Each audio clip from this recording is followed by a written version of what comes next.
झटपट, साधा, बनवायला सोपा आणि चविष्ट असा हिवाळ्यातला गावरान बेत आज आपण बघणार आहोत. नमस्कार, मी सुवर्णा. सुवर्णाज रेसिपी मराठीमध्ये तुम्हा सर्वांचं खूप मनापासून स्वागत आहे.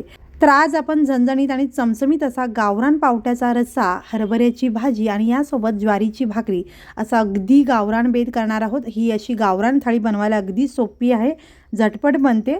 तर चला मग ही गावरान थाळी कशी बनवायची ते बघूयात. तर सगळ्यात आधी इथे मी कुकर लावते. तर इथे मी 2 वाटी तांदूळ घेतलेला आहे. तांदूळ निवडून घेतलेला आहे. तांदूळ स्वच्छ धुवून घेतला. यामध्ये पाणी घातलेलं आहे गरजेनुसार. मीठ घालते चवीनुसार आणि छान मिक्स करून घ्यायचं. कुकरमध्ये तळाशी एक प्लेट ठेवलेली आहे. यामध्ये पाणी घालायचं आणि हा भाताचा डबा ठेवलेला आहे. याच्यावरती पावटा निवडून स्वच्छ धुवून घेतलेला आहे आणि या पावट्यामध्ये पाणी घालायचं नाही. पावटा वाफेवरती शिजवायचा आहे. आता कुकरचं झाकण लावून कुकरच्या 3 शिट्ट्या काढून घ्यायच्या आहेत. आता कुकरच्या 3 शिट्ट्या होत आहेत तोपर्यंत इथे मी 2 चमचे सुकं खोबरं घेतलेलं आहे. खोबऱ्याचे काप केलेले आहेत. 5 ते 7 लसणाच्या पाकळ्या घेतलेल्या आहेत. एक कांदा बारीक चिरून घेतलेला आहे आणि एक छोट्या आकाराचा टोमॅटोसुद्धा बारीक चिरून घेतलेला आहे. आता हा टोमॅटो कांदा फोडणीमध्ये घालायचा आहे आणि हे जे खोबरं आणि लसूण आहे हे आपल्याला वाटून घ्यायचं आहे. तुम्ही खलबत्त्यामध्ये कुटून घेतला तरी चालेल किंवा मिक्सरला फिरवून घेतला तरी चालेल. पाणी न टाकता आपल्याला हे बारीक वाटून घ्यायचं आहे. तर इथे मी मिक्सरच्या भांड्यामध्ये हे खोबरं आणि लसूण काढून घेते आणि मिक्सरला फिरवून घेते. पाणी न टाकता आपल्याला हे मिक्सरला फिरवून घ्यायचं आहे. थोडंसं जाडसर वाटून घेतला तरी चालू शकतं. तर हे वाटण खोबरं आणि लसणाचं तयार झालेलं आहे. कुकरच्या 3 शिट्ट्या झाल्यानंतर कुकर थंड झाल्यावर मी उघडून बघितलेला आहे. पावटा चांगला शिजलेला आहे. पावट्याची प्लेट बाजूला काढून घेते आणि भात गरम राहावा यासाठी कुकर बंद करून मी बाजूला ठेवलेला आहे. आता पावट्याचा रस्सा करण्यासाठी 2 चमचे कढईमध्ये तेल घेतलेलं आहे. तेल गरम झाल्यानंतर सगळ्यात आधी याच्यामध्ये आपल्याला मोहरी घालायची आहे. अर्धा चमचा मोहरी घातलेली आहे. मोहरी चांगली तडतडायला लागली की याच्यामध्ये अर्धा चमचा आपल्याला जिरे घालायचे आहेत. घातलेली मोहरी जिरे चांगले तडतडायला लागले की याच्यामध्ये कांदा घालायचा आहे आणि हा कांदा आपल्याला छान परतून घ्यायचा आहे. तर कांदा अगदी लालसर करायचा नाही आहे, थोडासा मऊसर कांदा झाला पाहिजे इतका परतून घ्यायचा आहे. कांदा व्यवस्थित परतून झालेला आहे आणि आता याच्यामध्ये टोमॅटो घालायचा आहे. टोमॅटोसुद्धा छान परतून घ्यायचा. आता हा टोमॅटो परतत असतानाच याच्यामध्ये काही मसाले आपण घालणार आहोत. तर सगळ्यात आधी इथे मी मीठ घालते. इथे मी खडे मीठ घातलेलं आहे, छोटा अर्धा चमचा. तुम्ही बारीक मीठ घालू शकता आणि छोटा चमचा इथे मी हळद घातलेली आहे. त्यानंतर इथे पाव चमचा हिंग घालायचा आहे. आता घातलेले सगळे मसाले व्यवस्थित मिक्स करून घ्यायचे आणि परतून घ्यायचे. तर इथे टोमॅटो असा सॉफ्ट होईपर्यंत आपल्याला हे मिश्रण परतत राहायचं आहे. टोमॅटो सॉफ्ट झाल्यानंतर याच्यामध्ये आपण जे खोबरं आणि लसणाचं वाटण बनवलेलं आहे ते वाटण घालून या मसाल्यांसोबत अगदी अर्धा मिनिट परतून घ्यायचं आहे. आता हे वाटण व्यवस्थित परतून झालेलं आहे. याच्यामध्ये आता तिखट घालायचं आहे. 2 चमचे इथे मी घरचं मसाला तिखट घालते आणि हे सुद्धा व्यवस्थित मिक्स करून घ्यायचं आहे. गॅस इथे अगदी कमी ठेवायचा आहे, नाहीतर मग मसाले खाली लागू शकतात. सगळे मसाले छान एकजीव झालेले आहेत आणि व्यवस्थित असे मिक्स झालेले आहेत. आणि आता हे मसाले खाली लागायला नकोत यासाठी यामध्ये थोडंसं पाणी घालायचं. इथे मी पाव वाटी पाणी घातलेलं आहे आणि पाणी शक्यतो आपल्याला गरम केलेलंच घालायचं आहे, म्हणजे रश्श्याला तरी फार छान येते. तर इथे सगळे मसाले व्यवस्थित मिक्स करून झालेले आहेत आणि आता याच्यामध्ये आपण शिजवून घेतलेला पावटा घालायचा आहे. पावटा घातल्यानंतर सगळं मिश्रण छान एकजीव करून घ्यायचं, व्यवस्थित असं मिक्स करायचं. हे सगळं व्यवस्थित मिक्स केल्यानंतर यामध्ये आपल्याला गरजेनुसार पाणी घालायचं आहे. तुम्हाला हा रस्सा किती पातळ करायचा आहे, दाटसर ठेवायचा आहे त्यानुसार पाणी घालायचं आहे. पण यामध्ये आपल्याला शक्यतो गरम केलेलंच पाणी घालायचं आहे.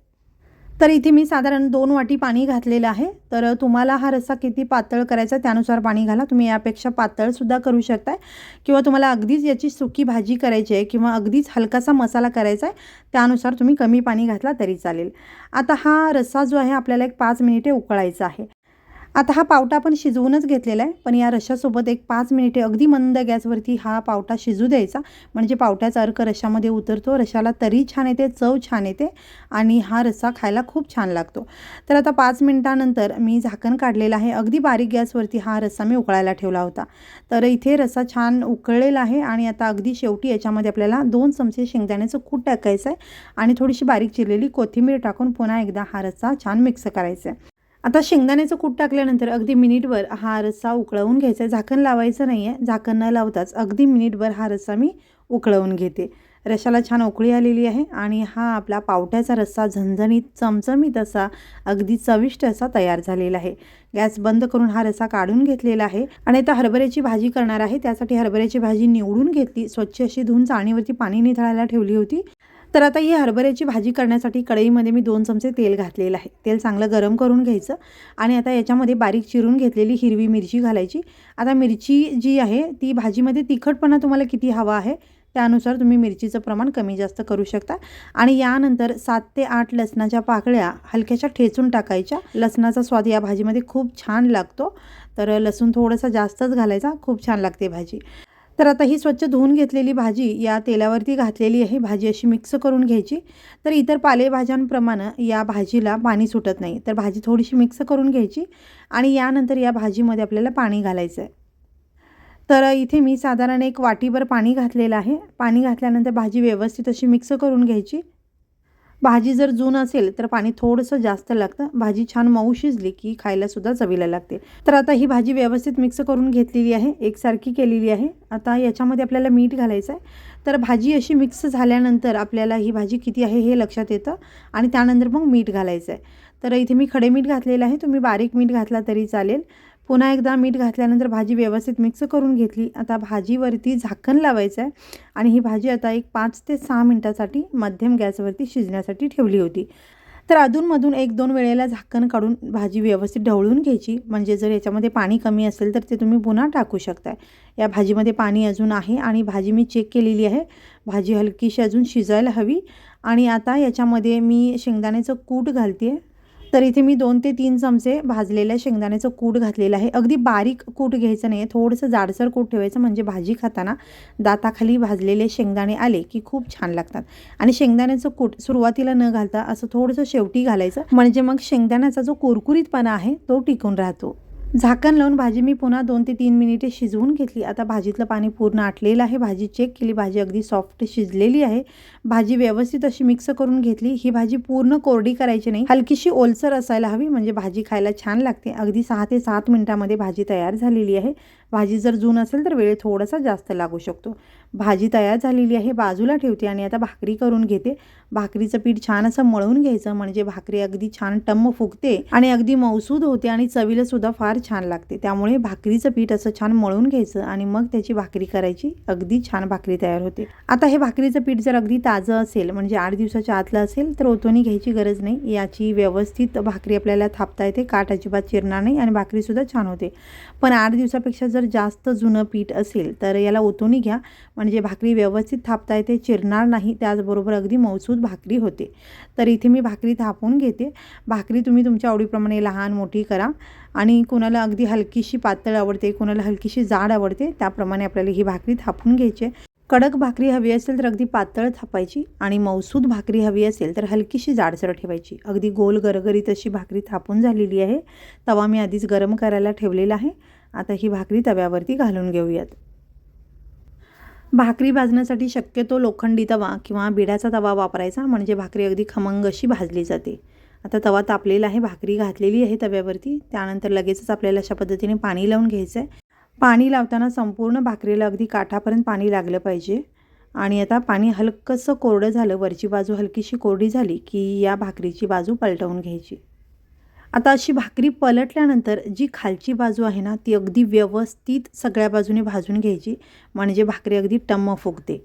आणि भाकरीला पापुद्रासुद्धा खूप छान येतो, त्यामुळे खालची बाजू अगदी व्यवस्थित अशी भाजून घ्यायची. भाकरी अशी गोल फिरवत काठापर्यंत अगदी व्यवस्थित भाजून घ्यायची आणि त्यानंतर भाकरीची बाजू पलटवायची. मग बघा भाकरी अगदी छान टम्म फुगली जाते. तर अशी अगदी गोल गरगरीत टम्म फुगलेली आणि छान पापुद्रा असणारी ही भाकरी आपली तयार झालेली आहे. याच पद्धतीने राहिलेल्या भाकरी बनवून घ्यायच्या. आता भाकरी, भाजी आणि रस्सा झालेला आहे. त्यानंतर आता आपण मस्त ठेचा बनवणार आहोत. तर आता भाकरी केल्यानंतर या गरम असणाऱ्या तव्यामध्येच मी मिरची भाजून घेणार आहे. तर इथे मी कांदा घातलेला ठेचा बनवणार आहे, त्यामुळे सगळ्यात आधी अर्धा कांदा असा मोठ्या आकारामध्ये कट करून या तव्यावरती घातलेला आहे. यामध्ये थोडंसं तेल घातलेलं आहे. कांदा थोडासा परतून घ्यायचा आणि मग हिरवी मिरची घालायची, कारण ठेच्यामध्ये मिरची खूप जास्त परतायची नाही आहे, पण कांदा कच्चा राहायला नको यासाठी आपल्याला कांदा थोडासा परतून घ्यायचा आहे.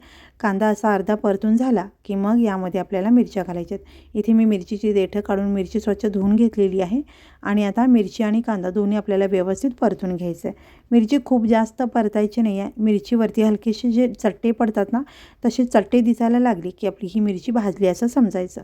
तर इथे मी अगदी 2 मिनिटे ही मिरची भाजून घेतली. तवा खूप गरम होता आणि आता बघा ही मिरची अशी भाजलेली दिसते. इथे मी गॅस आता बंद करते. गॅस बंद केल्यानंतर यामध्ये पाव चमचा जिरे घालायचे आहेत आणि इथे मी थोडासा हिंग घालते. एक पाव चमचा हिंग घाला. ठेच्यामध्ये जर तुम्ही हिंग घालत नसाल ना, तर या पद्धतीने घालून बघा, ठेचा अगदी खमंग लागतो. इथे मी लसूण घातलेला आहे, 5 ते 6 लसणाच्या पाकळ्या आणि थोडंसं खडे मीठ घातलेलं आहे. यासोबतच थोडीशी कोथिंबीर घातलेली आहे. आता हे सगळं साहित्य पुन्हा एकदा व्यवस्थित मिक्स करायचं. इथे मी गॅस आधीच बंद केलेला आहे. तर हा ठेचा तुम्हाला जर जाडसर हवा असेल तर तुम्ही तव्यामध्येच थोडासा कुटून घ्या किंवा खलबत्त्यामध्ये कुटून घ्या. अगदी बारीक हवा असेल तर मिक्सरला फिरवून घेतला तरी चालेल. ठेचा बनवून घेतला, गावरान थाळी सर्व करूयात. तर इथे अगदी ताजी कोळी आणि हलकीशी शेंडा खुडून घेतलेली ही मेथी घेतलेली आहे. भाकरीबरोबर खायला खूप छान लागते. यासोबतच कांदा आहे, गाजर आहे, ठेचा घेतलेला आहे, ठेच्यासोबत दही घेतलेलं आहे आणि अगदी मौसूद इंद्रायणी भात आणि यासोबतच हा अगदी मस्त चमचमीत रसरशीत झणझणीत असा हा पावट्याचा रस्सा. चवीला थोडीशी अंबूस असणारी पण फारच चविष्ट लागणारी अशी ही हरभऱ्याची भाजी आणि यानंतर अगदी गरम गरम मस्त ज्वारीची भाकरी आहे की नाही. मग एकदम अशी ही अस्सल गावरान थाळी.